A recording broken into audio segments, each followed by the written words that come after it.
Nucleotide excision repair is an important general process that cells use to correct many different types of DNA damage, including UV-induced thymine dimers. Although present in all eukaryotes and prokaryotes, the molecular mechanism of this system is best understood in prokaryotes. This animation will illustrate the process of thymine dimer repair in E. coli. The nucleotide excision repair process uses a set of proteins called UVRA, UVRB, UVRC, and UVRD. UVR stands for ultraviolet light repair of pyrimidine dimers. But remember that this system is also used to repair other types of DNA damage.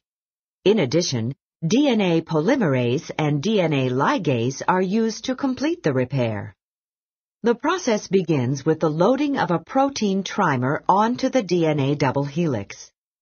This trimer consists of 2 UVRA molecules and 1 UVRB molecule.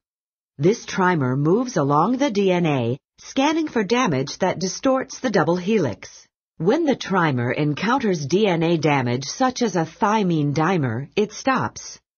The UVRB protein remains at the damaged site, while the 2 UVRA proteins are released. UVRC then binds to the site and makes 2 cuts on the damaged strand. Both cuts are several bases away from the damaged site. UVRD, a helicase, then binds to the site and separates the segment of damaged strand from the rest of the DNA molecule. UVRB, C, and D are then all released from the damaged region. This leaves a gap that is filled with the proper nucleotides by DNA polymerase and then sealed by DNA ligase.